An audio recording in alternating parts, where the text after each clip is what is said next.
Mobile ভাই সাইডে যান ভাই।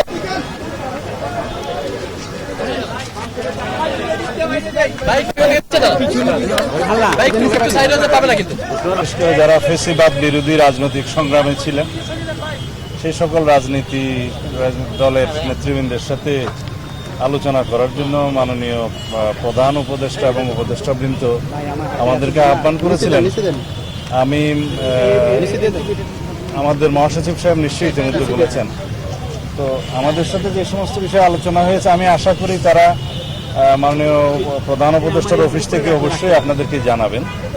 তো যে বিষয়গুলো জাতির সামনে এখন খুবই গুরুত্বপূর্ণ নীতিগত সিদ্ধান্তের বিষয় আছে, ওনারা কিভাবে বাংলাদেশের জনগণের সবচাইতে গুরুত্বপূর্ণ আকাঙ্ক্ষাগুলোকে অগ্রাধিকার দিয়ে ওনারা এগোতে চান সেই বিষয়ে আমাদের কাছে জানতে চেয়েছেন। তা আমরা বলেছি জাতির সামনে এখন প্রতিটি মুহূর্ত খুবই গুরুত্বপূর্ণ, এখন আমাদের নষ্ট করার মতো কোনো সময় নেই। সুতরাং আমরা মনে করি আপনারা জাতির এই রক্তাক্ত গণবিপ্লবের মধ্য দিয়ে যে ম্যান্ডেট আপনারা পেয়েছেন, সমগ্র জাতি আপনাদের উপরে ভরসা করে তাকিয়ে আছে। আপনারা যে সমস্ত সিদ্ধান্ত জাতীয় জনগুরুত্বপূর্ণ এবং ন্যাশনাল ইন্টারেস্ট সেগুলোতে গুরুত্ব দেন। কোনো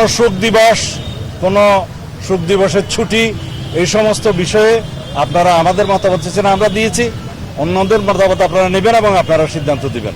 আমাদের কাছে গুরুত্বপূর্ণ হলো ছাত্র জনতার এই গণ অভ্যুত্থানের মধ্য দিয়ে সমগ্র দেশ জনগণ একটি সুন্দর গণতান্ত্রিক রাষ্ট্র হিসেবে বাংলাদেশকে গড়ে তুলতে চায়, সেই দিকে আপনারা যান। আপনারা যত দ্রুত সম্ভব একটি রোডম্যাপ দেন, গণতান্ত্রিক প্রক্রিয়ায় আপনারা কবে যেতে চান, কিভাবে যেতে চান তার একটা রূপরেখা দেন। তাড়াহুড়োর আমাদের প্রয়োজন নেই। কিছু অবশ্যই গুরুত্বপূর্ণ সংস্কারের বিষয় আছে, যে সংস্কারগুলো আপনারা না করলে এই জাতি ভবিষ্যতে হয়তো সেই সংস্কারগুলোর জন্য আরো বহু বছর অপেক্ষা করতে হবে। সুতরাং গণতান্ত্রিক সংস্কার, রাষ্ট্রীয় কাঠামোগুলোর সংস্কার, গণতান্ত্রিক প্রতিষ্ঠানগুলো আবার বিনির্মাণ করা, সাংবিধানিক সংস্কার এবং গণতান্ত্রিক প্রতিষ্ঠানগুলো দাঁড়িয়ে গেলে ভবিষ্যতে আমাদের এই প্রজন্মকে, আমাদের পরের প্রজন্মকে এগুলো নিয়ে আর কোনোদিন সংগ্রাম করতে হবে না। সেই হিসাবে আপনারা সিদ্ধান্ত গ্রহণ করবেন। ওনারা বলেছেন আমরা আপনাদের সহযোগিতা চাই, আমরা বলেছি আমাদের শতভাগ সহযোগিতা সবসময় থাকবে, আপনারা এগিয়ে যান। ধন্যবাদ সবাইকে।